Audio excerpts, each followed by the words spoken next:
Hello, everyone. Welcome to the April 10th meeting of Rochester Xamarin. Before we get started, I just want to give a big thanks to our sponsors and everyone that is here, I guess, in person, as I use my air quotes because we're all virtually meeting. But this is one of our, just looking through the attendee list, this is one of our largest meetings. I'm not sure if it's Daniel or if it's us getting the word out, but second Wednesday of every month, we're always here online talking Xamarin. So thanks everyone for coming. Thanks Daniel for being here to do the presentation, and thanks to the .NET Foundation for sponsoring our Meetup account and providing all the great things that the .NET Foundation provides for us.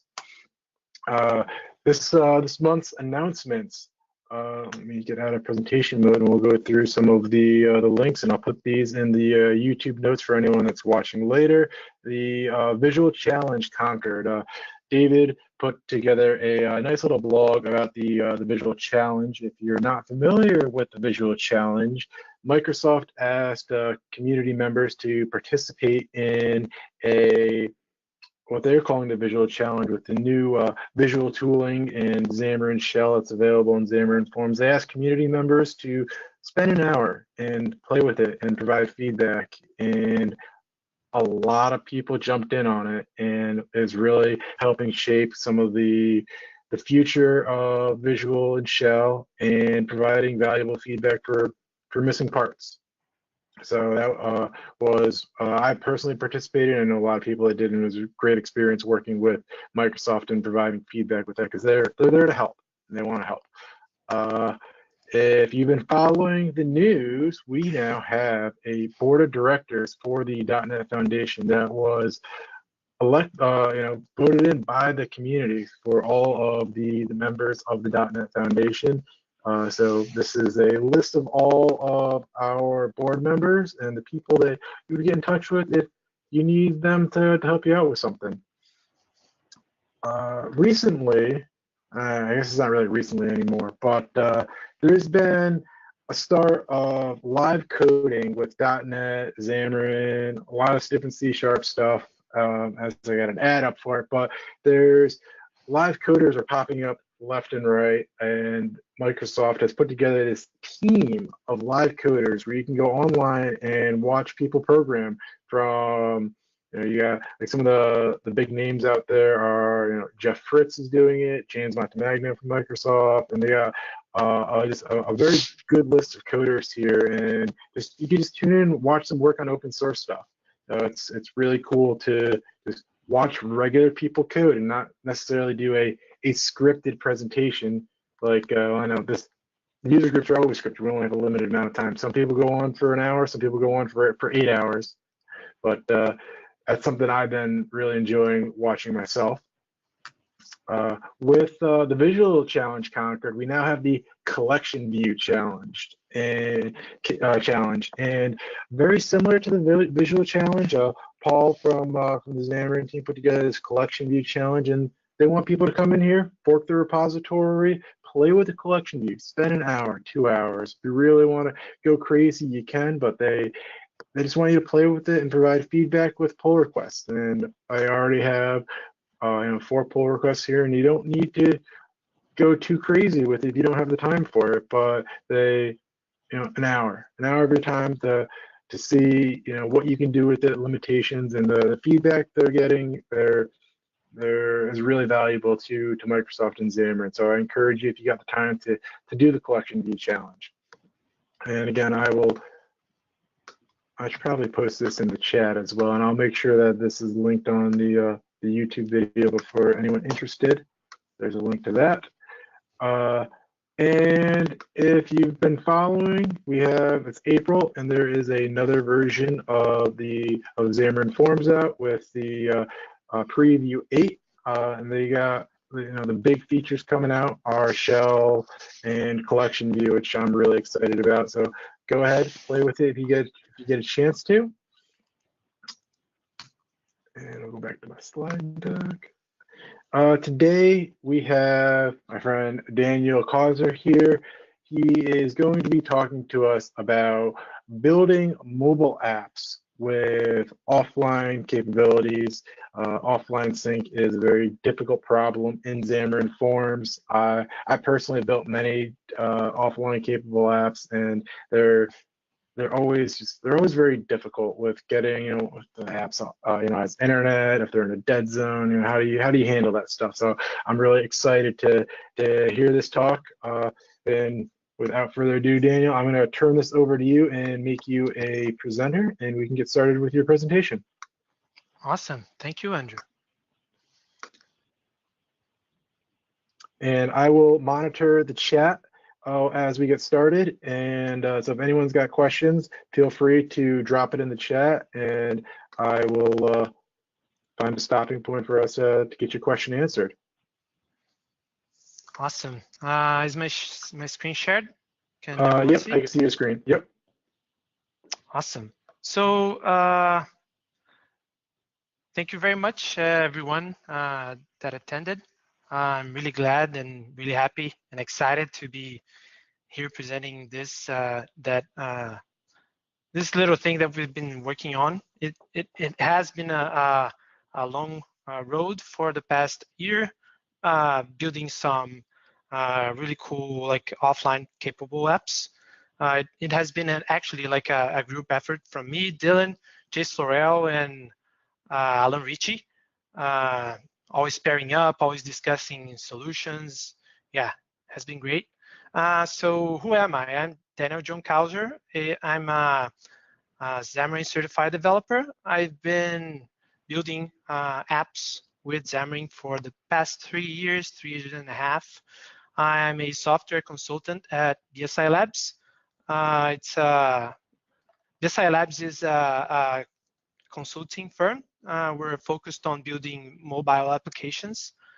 I'm also a Planet Xamarin community author. I often blog under this blog that you can see here, the Kauser exception. Planet Xamarin is like a content, it's like a group of Xamarin-focused blogs that share the same feed and share the same audience. So the community came up with this, basically this content, this website that you sign up to, and if you do a blog about Xamarin, you sign up to, and you get to be part of it and keep an eye on the community. It's an awesome way to track what everyone is doing. You can also find me through Twitter. You can see my Twitter link over there. It's Daniel Kauser, my first and last name. And without further ado, let's jump into it. So just a little doing the house cleaning of the presentation. This is the agenda, what we'll be discussing. So we'll basically be discussing some types of data usage in mobile applications with Xamarin, and different types of data that we often see, and this data usage. We'll be going through some of the most some of the challenges of building mobile applications with offline capabilities. And after that, we'll be discussing a specific case on offline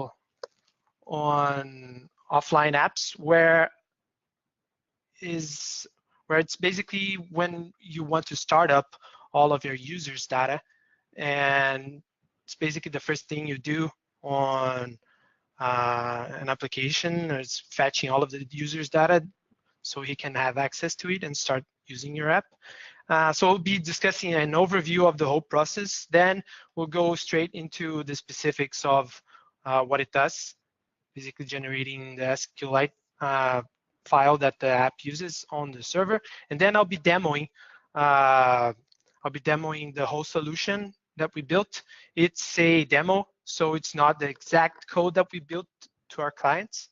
So it's something that I built based off of this main solution. So types of data. We've discussed this before.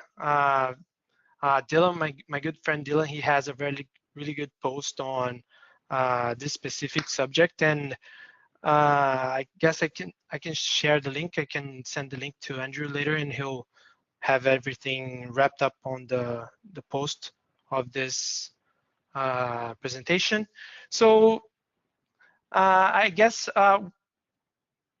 we've placed these types of data over here based on the frequency that they're updated and they're modified.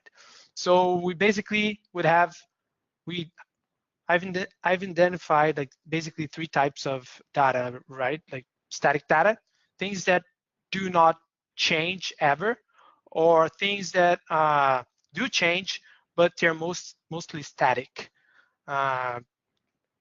Things such as units, like you don't really see often, like miles and kilometers change, like the specific name of them, and other things like, I don't know, like reference data, like, I don't know, list of products that might not change as often. It does change, it does get new data, but it does not get updated often. Data that gets updated frequently, and I would narrow that down into like your main user data, whatever he's doing in your application, inserting new data, modifying things, deleting things, and real-time data, basically things that gets updated real time, things that are constantly being modified, things such as GPS position and market data. So now that we covered the types of data, I would like to cover the types of apps that use this data. So first, we would have online-only apps, apps that only work if there is a valid network connection. A good example of this is YouTube. Back in the day, it used to only work online. You could only watch the videos if you had an internet connection. Now I think they've placed an option, a paid option for you to download the videos, if I'm not mistaken. And Netflix as well. Like Netflix used to only be like online only, and now they have like download capabilities of movies and series and things like that. Another type of app would be apps that read only. They are basically read-only capabilities. As soon as there's a internet connection and the data is retrieved, then you cache that data locally on the phone. A couple of technologies and libraries that you could use is Monkey Cache. It's a pretty famous data caching library built by James Montemagno. Basically, what it does, it will store the URLs that you query and the data retrieved from them, and then you can set a time on that specific request, which after the data has expired, the date has expired, then the data will expire as well, and you have to reach out to the network to fetch new data. But until until that date is while that date is still valid, you will not need to reach out to the network anymore. Like you basically have that data locally on your app. Another option would be basically building your own. So storing data in a SQLite file or whatever database engine you use for your mobile applications, or storing it in the file system, in the app file system. I don't know, can go crazy with this thing.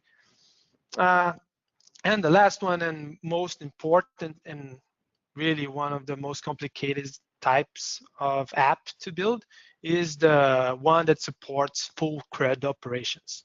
And by CRUD, I mean like create, read, update, and delete operations, right?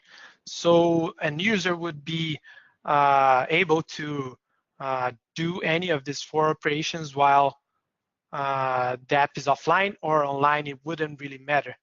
A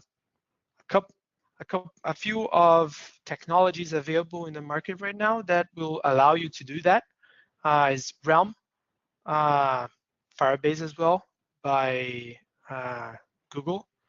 Azure Offline Sync SDK.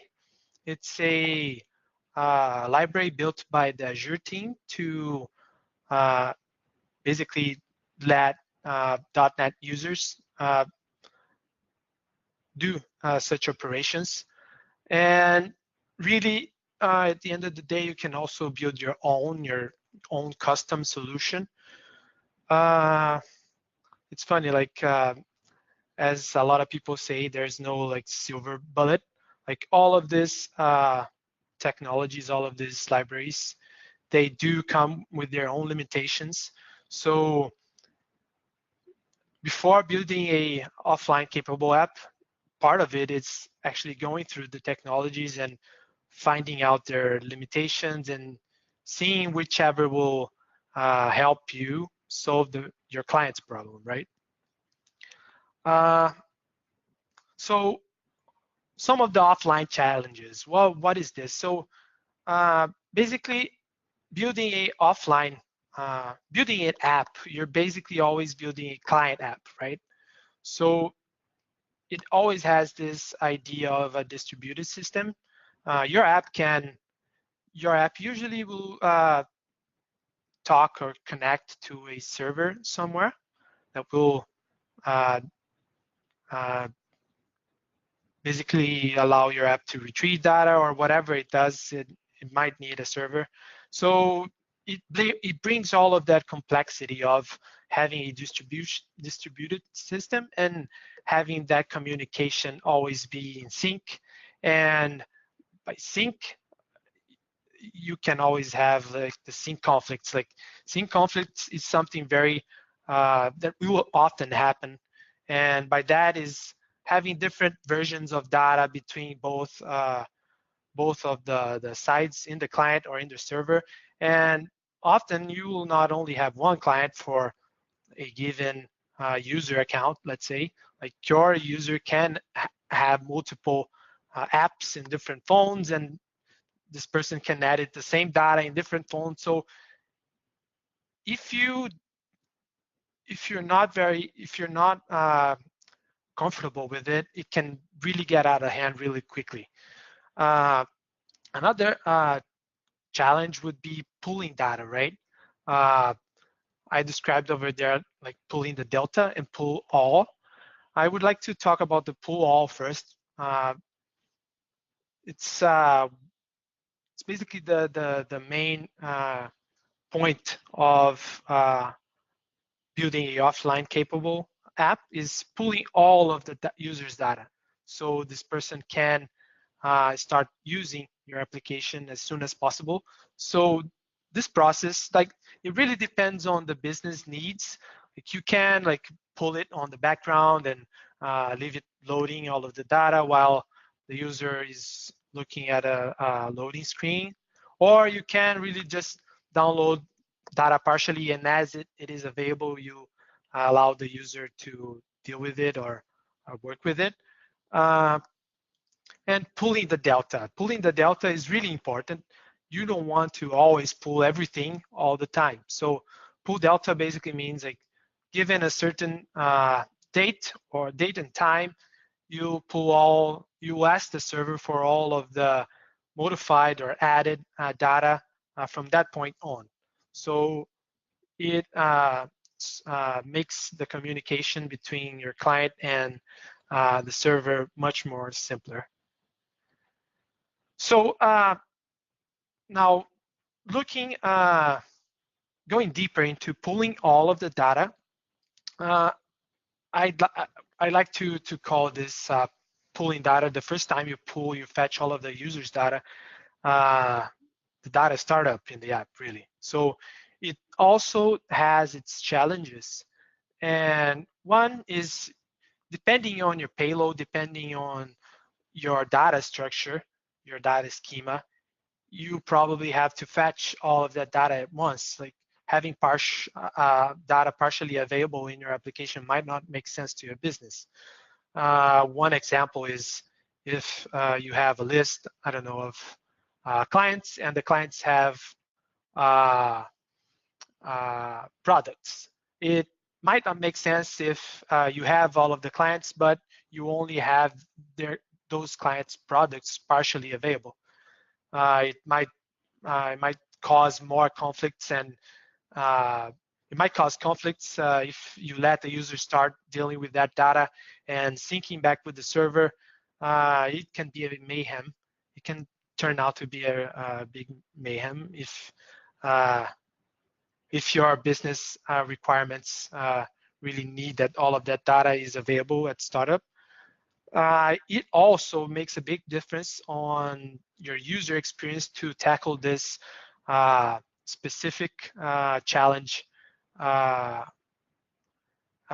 a matter that it is the first time the user is dealing with, is using your application. So if you don't have a communication that is performant and effective with the server, you might lose that user. Like, he'll say that your application is not good enough, and he'll move on to a different solution from a different provider. Yeah, another question for you. Yeah. What? Right away. Yeah. So, what technique do you prefer out of your list? You mentioned pull all, simple deltas. Mhm. Which way do you prefer as when you build your apps in as a developer? Good question, Andrew. So I personally don't have a preference because I really believe that it depends on your business needs, right? We often see on business applications, like applications that are built for large corporations, that they need all of the data. Like, there's no negotiation, and Right. that data is usually very structured. So it's not like you're querying a NoSQL-like database. It's usually a SQL database that you're trying to fetch all of that data from. And I really believe that a good offline capable app would have actually all of this challenges covered, right? So you So you will do be like a able little bit to, of each. yeah, exactly. So you have to be able to do sync conflicts. You have to be able to handle them. You have to be able to pull delta. You don't always want to pull everything. And you also have to be able to pull all of that data once and once only. After that, you only pull the delta, right? So Dylan has built a really nice feature on a current application that we're working on that pulls delta. It actually, the application sends a bunch of entities, like entity names and dates, to the server, and the server will respond to that request with only the data that has been changed or has been modified for that given date for each of the entities that has had any changes. So that it's a really smart way of doing it. I've on Azure Offline Sync, the SDK that we've worked before, there wasn't really a way of doing smart delta, right? So you had to ask the server for each of the entities, and if there was anything changed, then the server would respond to the client, right? So I guess what I'm trying to say is that a good offline app will have all of these challenges tackled, right? You have to be aware of all of these little things that that are important for your app, right? And this might change depending on the business rules that your app of the app that you're building. So that's why sometimes going with a complete solution that you get from a seller or from a solution provider might not be the greatest option for you, because often you're stuck to the way that specific technology has been built, right? So yeah, I guess in our case, it really we improved it through the time, right? It has been an ongoing work that we've been watching our application. We've been watching for performance. We've been watching the bottlenecks, and we've been discussing and deciding which were the ways to resolve and make the app the most performant thing possible, right? I guess, did that answer your question, Andrew? Yeah, yeah, yeah. It sounds like it just really depends on what you're doing, and you need to kind of do a little bit of each for the different business rules. Cool. Yeah, yeah. And I mean, other things might come into these things that I described here. You might have to work with, I don't know, transactions. I don't know. It might be in your business rules that you have an object that has been saved, cascade saved, and you have to have a transaction. And how do you handle transactions in distributed systems? That's hard. But again, it depends on your business rules, right? It's a tough problem to solve, and if your client really is willing to pay for it, then it is something to consider. Yeah. So moving on. So yeah, so it is the first time the user is using your app, so you want it to be very performant. You want the whole data to be ready at once and as fast as possible. This is especially hard with complex data schemas, right? Oftentimes we have applications that are built on SQL databases, and it is all very structured, and having structured data only partially available does not make sense. It is or you have the whole graph ready, or you better not even show it to the user, right? You better just uh, communicate with the user and say, okay, we're pulling data, hold on. It's not gonna be a one-time thing. Yeah, so, and that's a challenge with strongly structured data schemas and with a large payloads as well. So not only the complexity of the graph, but the amount of data that you're pulling down. So if you're querying your server for, I don't know, table or a object that has thousands of information, then again you need to be prepared for downloading it all, like having it all ready for your user. So with these challenges in mind, with all of this challenges of the data, starting up data in your offline application, we've built this process. This is just an overview of the whole scenario. We've noticed that keeping the communication open between the app, the client, and the server, and retrieving data for all of the entities that we have on our business was quite network consuming and time consuming as well. Like it would take a few seconds, almost minutes, to have all of the data ready the first time the user was accessing the application. So after a lot of discussion and a lot of planning, we decided to instead of pulling all of that data through the network, payload by payload, and making sure everything was done and properly downloaded, we decided to delegate that process to the server itself. So the whole heavy load of building the user's database, we decided to send that whole effort for the cloud itself. Like we're using Azure for this one.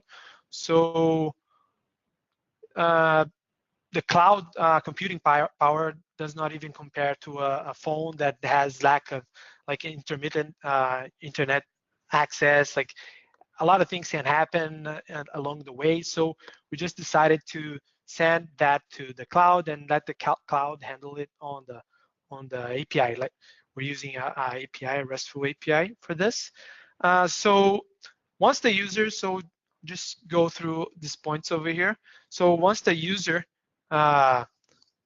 requests, once the user logs into your application, the app will send a request to the API and just saying, oh, here's my user.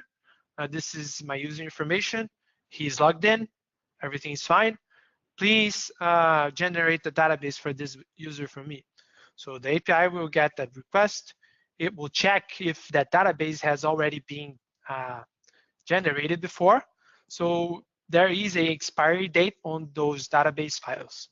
After a few weeks, after a few, it really depends again on the business, right? So after a few weeks, that database might go stale and we'll remove it from the cloud file storage. So what the API does is it checks if the database exists. If it does exist, then it will just return a URL to the phone, and the phone will download that file, which often is not larger than 5 megabytes. So if the user is in a good network connection, it will just be like instant, like less than, it's really instant. Like even with all of the types of data that we have on the business, on the application, like it's really, really fast. So it would return the URL to the app, and the app will download that file. So if the file doesn't exist, then the API will generate that file. It will basically query MS SQL for all of that user's data, and it will send back to the app a URL where the user can simply download the SQLite file. And then after that, the user proceeds to the app's homepage. So diving deeper on the SQLite generation specifically, so specifically on this part, I would like just to show what's the process that is involved on all this on the generation that we've built. So basically, the API will receive the request, it will create a SQLite file in memory, in the API memory. So we really need all of this process to be really performant. So on this case, we had to have all of the operations in SQLite to be happening in memory. It's really, really faster than writing directly to disk. So yeah, that was one of the performance enhancements that we had to do for inserting data into SQLite. So the API will create that file, it will store it in memory, and then it will query MS SQL with ADONet for all of that user's data. So this was a little tricky. I'll talk about it a little more on the demo, but fetching large data graphs, like filtering all of those graphs was quite challenging. Like having one ID of a user and fetching all of that user's data was quite challenging, since we do not have a reference to the user itself in all of the tables in our SQL database. So after that, after fetching all of the data from ADO, from SQL database, we had to normalize that data and convert that data into data that SQLite could read, could understand, right? like varchar from MS SQL is different from a text in SQLite. So we had to do the conversion between both platforms, both databases platforms. And then after normalizing everything, we would create the tables in SQLite and dump all of the data in the SQLite files, in the SQLite file, and then uploading it to blob storage. In this case, that we're using Azure's file storage system, and then returning the URL of that file specifically in blob to the app to download it. Are you storing the SQLite file on the blob storage then? Yeah, we do store them on blob storage. Like they're like, we had two approaches of doing this. One was doing on demand, which is the approach that we ended up going with.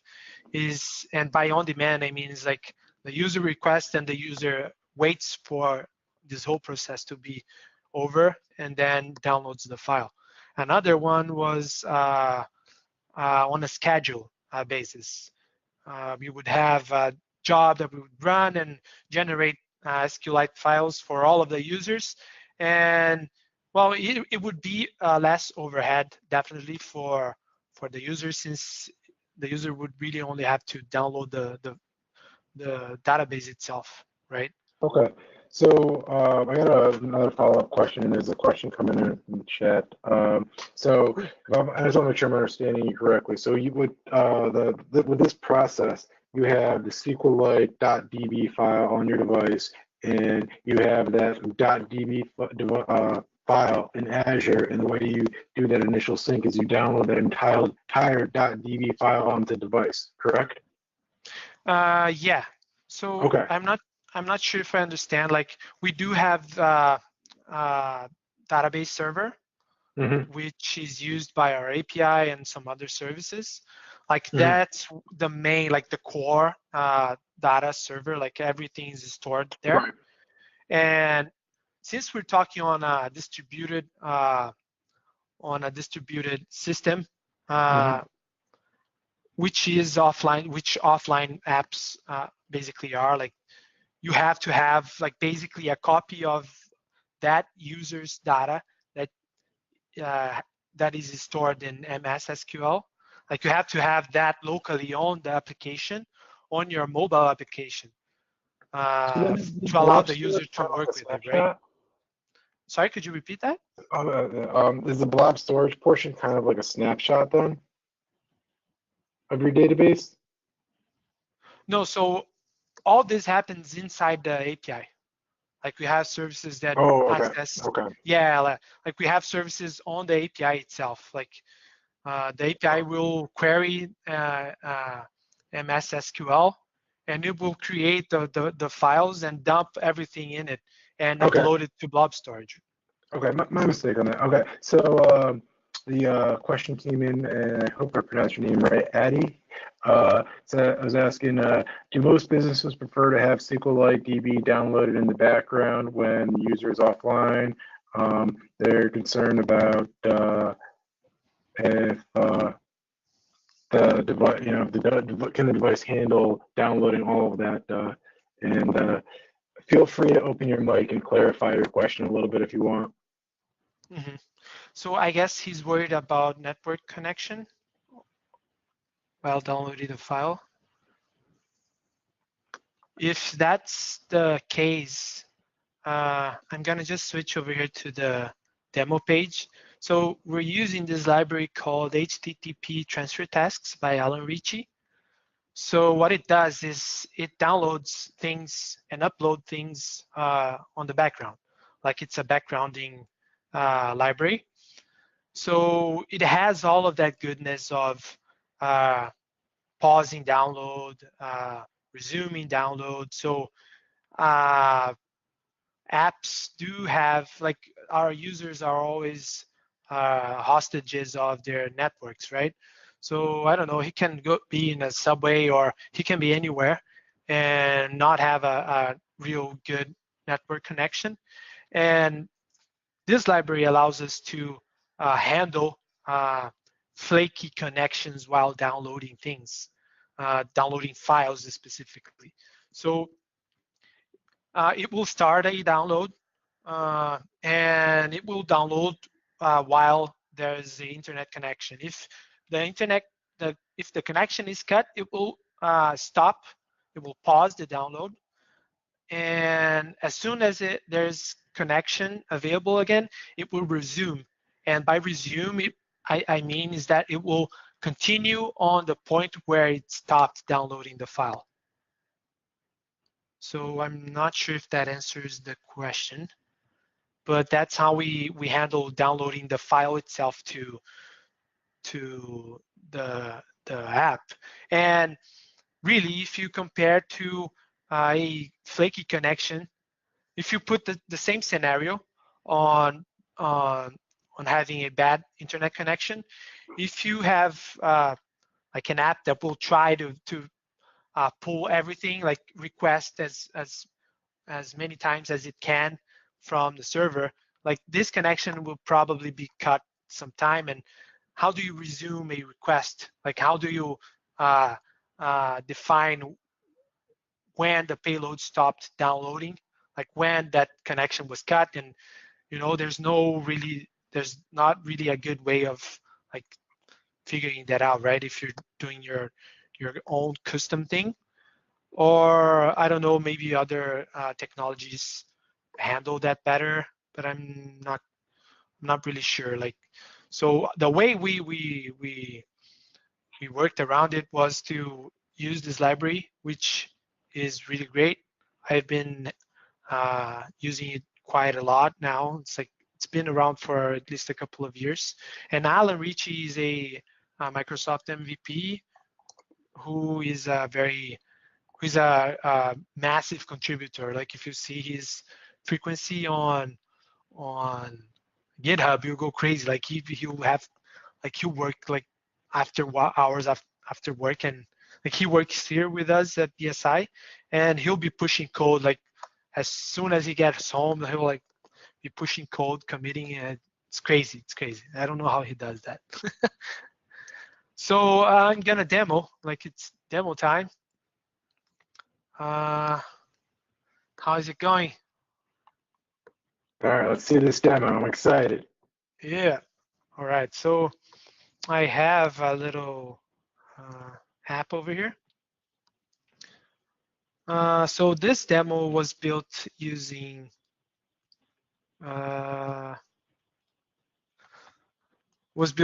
using on the mobile app, like on the client. It's using Xamarin.Forms 3.5, as I mentioned, HTTP transfer tasks and HTTP client as well. The backend I built using ASP.NET Core 2.1, Entity Framework, ADO.NET, and SQLite-NET version 1.5. I'm pretty sure like everybody that ever built anything for Xamarin has used this library from Frank Krueger before. It's pretty famous and widely used, right? So I'm just gonna fire it up and show the whole process happening. I'm gonna also fire up the API over here. And then I'll actually go into the code and explain what is it doing. So I might be jumping ahead, but can you explain to us a little bit more about what we're looking at? So so based on the structure that I've explained, this is a API and an app built to implement the process of creating a SQLite file on the server. So the app will be querying the API for the file itself, for the database file. The API will query a local MS SQL file, a local MS SQL here on on the Windows machine, and it will return a URL to the app, which will download and display the data on the screen. Okay, so it's going to be that whole SQL the whole process, generation, and how you get the API and the mobile app to communicate seamlessly with, which is quite different than a lot of other offline capable solutions out there. Okay. Yeah, cool. So let's do it. Hope it works. So it's generating the database on the cloud.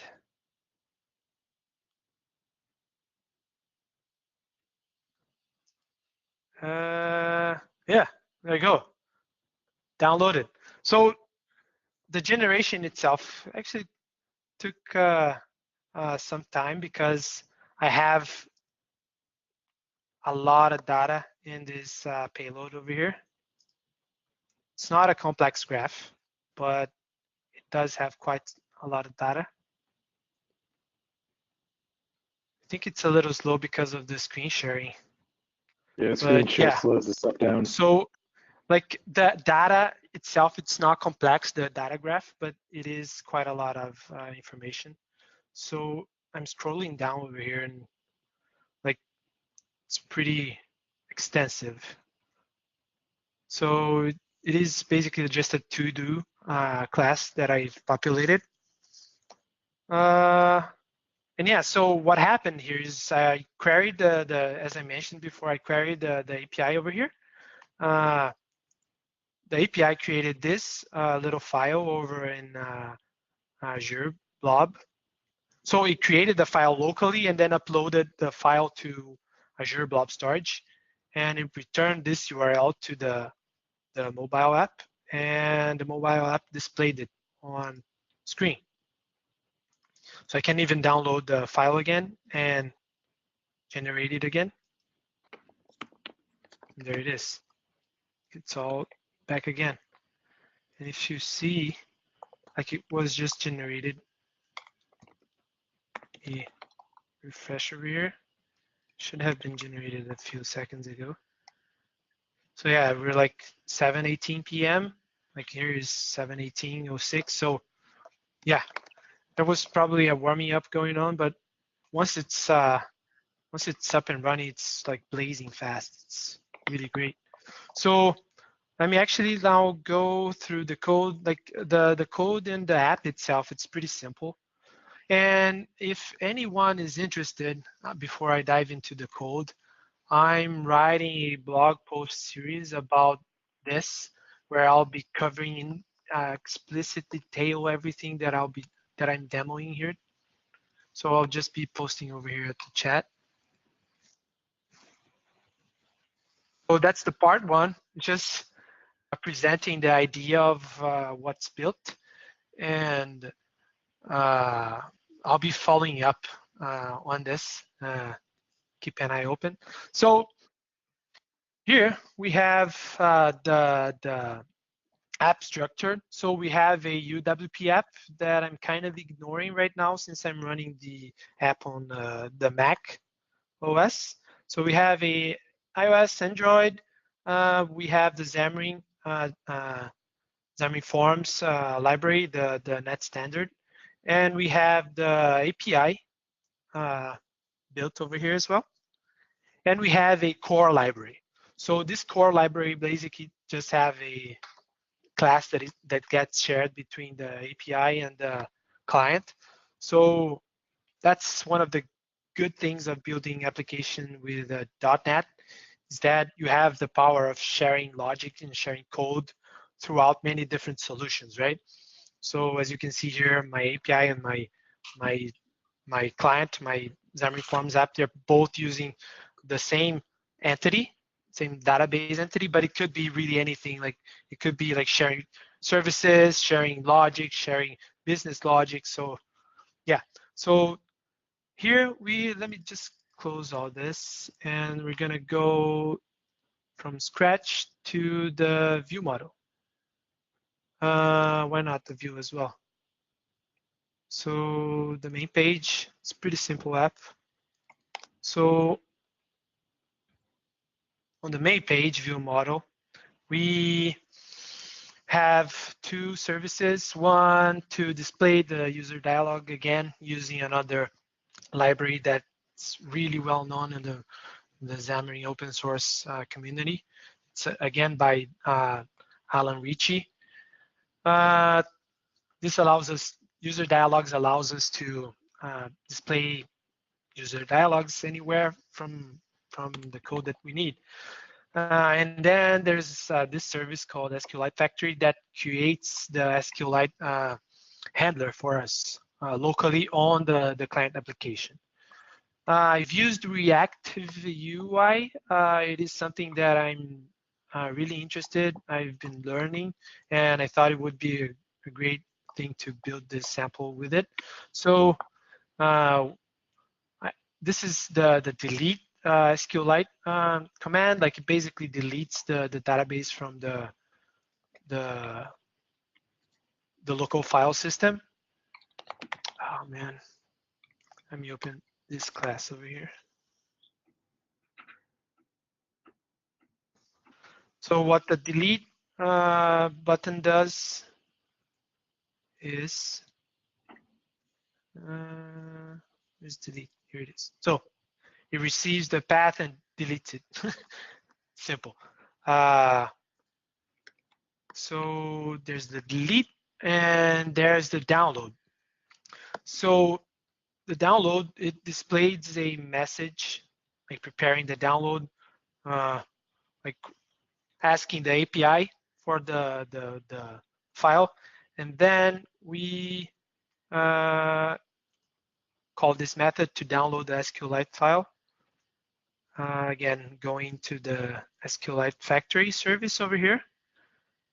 This is the fetch data. We do have this download SQLite file method. It basically receives a URL and then it downloads it. This is all we need to do to start up that library that I've mentioned that downloads things on the background. This is really all you have to set up for using that puppy, which is quite awesome. Like, and we'll start the download through here, and then we'll set up the property change of the task. And this fires like crazy. Like, it has this library has all of the information you need for internet speed, percentage of the file downloaded. Like, you can display, you have access to all of that information through this library, which is really handy to communicate that back to your users. Then we'll be like looping through this, like property change gets called like quite often, and once the status of the task is completed, then it means that the file has succeeded in downloading, and then we move it to we move the file downloaded to the proper place in the Xamarin application that we want it to be moved to. After downloading the app, go ahead. Someone said something. Any questions? Adi, did you have a question? I thought I saw your mic fire. Oh, okay, no worries. Okay, so after downloading it over here, we populate a observable list, if I'm not mistaken. This is okay. It's not an observable, it's just a list. So we download and populate this puppy, which shows the list view in the main page. Like, it's binded to that, and then it displays the person name, right? So this is the client code. This is all that it does. Now moving on to the real deal on the server. I'm gonna be switching to Windows over here. I'm not sure if I'll just stop the application over here, just so screen sharing is simpler. This is consuming quite a lot. So the first thing, like, I forgot to ask you, can you make your font a little bit bigger so everyone can see? Oh, of course, yeah. I'm sorry, I should have asked you that right when you started your demo. No worries. Okay, I It's gonna be guess. too crazy, but like, yeah, maybe do like 150. 165 is fine, yeah. Okay, 150. There you go. Okay. Uh, okay, so this is the action on my data controller on the API. We basically have three services coded here. One service that will query the server database for all of the users' data. Another service that will that will deal with the SQLite, that will grab all of the data and build the SQLite file. And the third server, which is the storage server. I'm using here Azure Blob Storage SDK, I think. They recently broke down their libraries into a whole bunch of smaller libraries. Go What ahead, Andrew. library are you using for the create SQLite table and populate DB? Is that something that you wrote that's custom, or is that a library you're using? So I'm using Frank Kruger's library. It's Okay. SQLite-net. Okay. Perfect. Yeah. There's another library as well that I'm using on the client, on our client, on BSI Labs client. It's called CrossQL. It's built by Isn't Chase that Chase's Forel. one? He's a Canadian MVP. Like like I've been giving him feedback while I was using this.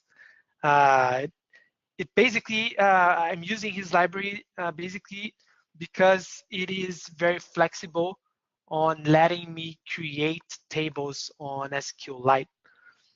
And by that I mean like I can do whatever I want. I can create whatever types I want. Like his library will give me freedom to do whatever I want with a given class, with a given class object. So let's say, I don't know, I want to have all of the strings of this class to be integers. I don't know. It will let me do that. So even though I don't do that, there are other things that I've had to do because we're using on our client, we're using Azure Offline SDK. We talked about it a little bit, right, Andrew? So that SDK does the offline syncing for us. Well, it doesn't do for us, like it helps. We've done plenty of coding to try to enhance that library's limitations. And yeah, so I had to have the data that I was dumping into SQLite. I had to do some normalizations on the types. So I'm using Chase's library because it's flexible and lets me do whatever I want with the types. So yeah, so on the API right now, right here, I have three services, which I already described, right? So let's go to the first one, which is grabbing all of the data from the master SQL server, right? The master SQL database. All right, so this implementation is quite vanilla. I've relied a lot on a reflection on this because, as I mentioned earlier, I had to fetch all of one user data, right? Let's say you have a database with thousands of users. So on all of the tables of that database, you have different users data, right? So you have to be able to filter all of that, to grab all of that uh, based on one single key, which is your user ID, it could be your user subscription or whatever. So I relied heavily on reflection and recursion over here because on a given entity, I had to query the database for all of that entity's childs. I'm not sure if that makes a lot of sense. Because of the structured data, like on the database itself, we have many relationships between the tables, right? You do have one-to-one, one-to-many, and many-to-many, and oftentimes, not oftentimes, always, like when you have a end-to-end a relationship, many-to-many, that relationship will result in a third table, like that holds the connection between both entities into one table. So this single table that connects a lot of other entities, it doesn't hold user data. Like you can't filter that with a with a single like user ID. So I had to rely a lot on recursion to loop through all of the graph and make sure that I'm fetching everything and I'm grabbing all of that and basically having all of that domain of the user. So I'll be like, this sample doesn't have like specifically all of the complexity, but as I move on with my blog series, I'll be modifying this and making this as performant and as good as possible. So right here, we're like starting up the connection with MS SQL locally on my machine. We're doing a select star from the only table that I have available. And then I have a little, I have a helper over here that basically allows me to grab everything that I need, all of the column names and all of the column types that are fetched also with the payload from MS SQL. It gives me all of that back. So this helper here, basically given a property list. So given a SQL data reader, it will send me back a list of properties that I have to create back in SQLite and a list of information, the raw information itself, right? And then I create a tuple. It's not a name tuple, it's just a simple tuple that will return like for this given list of properties, here's all of the information that you need. Like, and then going back to the controller now. So now we have a tuple of all of the properties and all of the data that I need to create on SQLite. So we will send that in to our SQLite server. And we'll go to the implementation over here. And then this puppy, again, this is just, this is not the production code. This is just the vanilla code. So I did hard code the create table for the to-do item. So that's fine. Demo code is demo code. Yeah, like the production code, I had to create this. I used CrossQL for this. And basically I was setting all of these types on the flyer, like through reflection. Again, I didn't use recursion over here, just reflection, since I had already the list of properties that I want, and I have the list of data that I want. So yeah, so creating the table in SQLite, and here I'm using Frank Kruger's library, SQLite-net. So I'm using his library, simple library, very used in the Xamarin community. Just creating the table, and then right here, I'm just looping and executing a insert into. And again, I have two helpers here that help me just build the insert statement.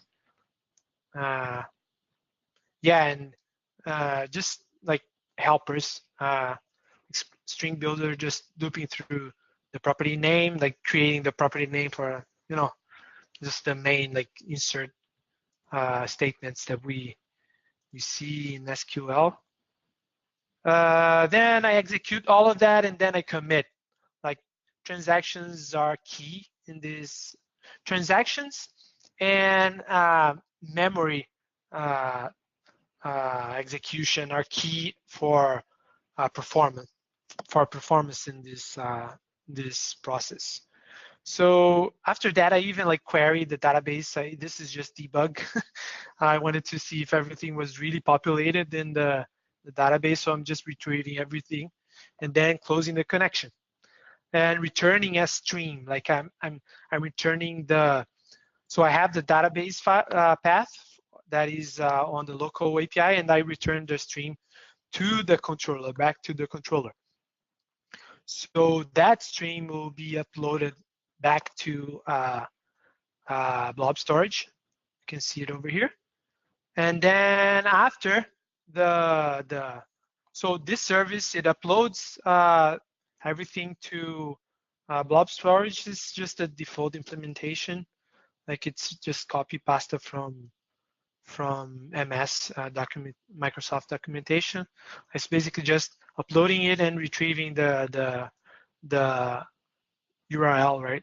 The URL for the path for the file. So after that, we upload the file and then close the file. This should be in a finally. Like again, this is not production code. We do Daniel, close I got like a question for you. Yeah, go ahead. So if I'm understanding this right, when this API method's called, we are going to query our SQL database or I'm going to air quote it, data source, and that could be Cosmos, SQL, whatever, doesn't matter. And then from there, we take that data, we type it into the SQLite database that we're going to create. This is all happening server side on that web API.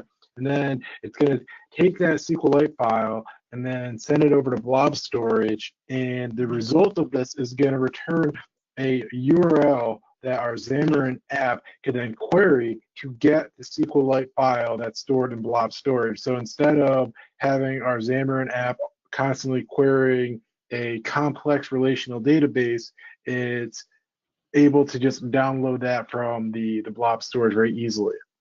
Yeah, perfect. And yeah, exactly. Cool. You're 100% correct. And that is just one of the steps of building a offline capable app.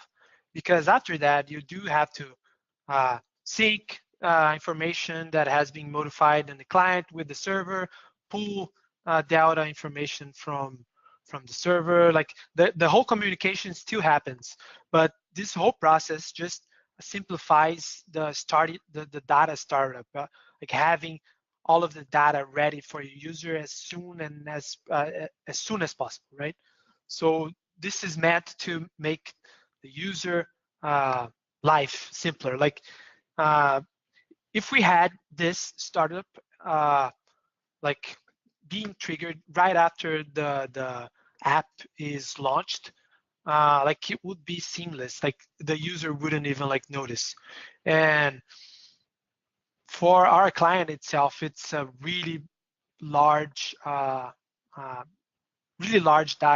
right? Like even though the resulting SQLite file is only like 4 to 5 megabytes large, the data contained there is really large. It's thousands of information. Like we have static tables, like static tables of products with products name, with seed names, and like just a lot of static information that is not often updated, and that just gets like that is just available like really fast for our users, right? And not only the static data type, but also the user's data, and yeah, the user's data. The in this case, real-time data does not really apply, because for having that, you would have to have a constant connection with a server or with the internet or something, right? So yeah, good question, Andrew. Does anybody have any more questions as well? I'm not seeing anything in the chat, but speak up if anyone's got anything. Yeah, question. Is this a technique primarily for startup? Good question. Yes, this is meant to uh, be executed at startup. Uh, we So like my follow-up would be, what's your, and I think you might be talking about this later, but what's your sync process? So during startup, our server calls our database, gets all of our data and our payload. We mhm, stick that into a SQLite database. We throw that up on blob storage so our app can easily download that. So the app's not mhm, doing the heavy lifting, the server is. But what mhm. about when that data changes? What do we do there? So specifically on this application that we've been building, we use one framework called Azure Offline SDK. It has been on the market for a while. Unfortunately, it has kind of been discontinued now. Uh, I like think the we can guy that officially was, say it is, but I'm not yeah, sure if we can. yeah, it has it like it doesn't have a .NET Core version, like a net standard version. Like But you're this talking about library, the Zumo project, right? yeah, exactly that one. Like Yep. the guy that maintained this project, he moved from Microsoft to Amazon, I think, and now he's back in Microsoft, but he's not really working on this project anymore. So this library, like it handles like syncing data with the server for you. It has its limitations, but the syncing itself between client and server, it does really well. Like it has like I, I'm not sure if I have one open over here. Let me check. Like it has this control tables that where we will hold all the uh, all of the operations that were done on the client and the time they were done, and the last time all of the entities in your database were synced. So it handles all of that complexity for you. But again, it has limitations, and we've been extensively working on trying to resolve, like trying to tackle those limitations. One of the major limitations was like fetching data from the local SQLite, like bringing data back from your client database. It was painful. Like the code is open source, like it is up in GitHub, and we've checked it out, and uh, it does some weird things like parsing the data that you just fetch from SQLite. It does parse like into JSON, like it does like a lot of like handling with the data, adding extra like complexity, and it was just like it was painful. Like we ended up just building our own like ORM, just like a read-only ORM to fetch the data. And even now we're already moved on and we're using Entity Framework Core to just pull data from SQLite, which is great. Like it's really awesome tool, like to pull data from the SQLite. It again, Entity Framework Core, like it has a page on the documentation of Microsoft, on the Microsoft documentation, with a whole bunch of limitations. So you need to be aware of the tooling that you're using, its limitations, and like even though you can use it with SQLite, uh, like it does not create columns and tables. Like there's a whole bunch of things that you cannot do with it. So we end up like using a parity, like a combination of tools to like solve uh, different issues. So yeah, that's how we're personally doing syncing between like handling the syncing between client and server. There are like other tools as well, not only this open source one, but there are other tools in the market that are widely known for helping developers out. One such, I can even like go back to the presentation. I have like a list of uh, like just like solutions, right? They'll sell the whole thing for you, like Firebase, Realm. There are others. I don't recall their name now, but this is a problem that has been solved, right? And like it is a problem that has been solved, but there's no silver bullet, right? Even though you've picked one solution or one technology to resolve this for you, you might run into issues with it the further you progress in your project, in your application. So we constantly have to keep watching performance and watching just user feedback and try to automate that and try to automate exception handling and always keep watching and improving our applications, right? So yeah, I guess that was it. Any further questions? Does anybody have any more questions? I hope I was clear clear enough with the presentation. All right, well then I'm going to take screen back from you and continue my slide deck. And we'll share my whole screen. All right, well, that's your name. We already know who you are. You've been talking this whole time. So if you guys want some more Xamarin action before we wrap up our meeting here, next week, my friends across the pond, Lake Ontario kind of separates us if you're tuning in and not familiar with the New York-Canadian border. Friends across Lake Ontario are going to be doing have their mobile.net developers meeting on April 16th, which is Tuesday at 6 p.m. Eastern time. I like attending that. They're kind of like our big brother, big sister here as we've started our user group. So if you can attend, that's great. If not, our next meeting is going to be May 15th. It's not going to be the second Wednesday. Usually we have our meetings on the second Wednesday of every month, but the beginning of May is Microsoft Build, and I want all of our members to be able to watch the videos and really take in the knowledge of Microsoft Build, because all of that is live streaming, and I don't want our meeting to interfere with that. So we pushed our May meeting out a week, so it'll be the third Wednesday of May at 6:30 p.m. And if you are interested in presenting, we have not found a speaker yet. So get a hold of me, message me on Meetup, Twitter, Carrier Pigeon. Come knock on my door if you want to drive all the way out to the country.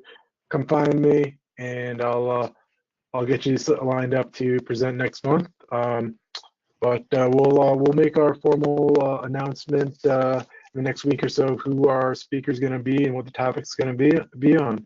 And if no one's got any questions for Daniel, myself, I'll just check the chat one last time. No? All right. Well, thanks everyone for coming. We'll see you next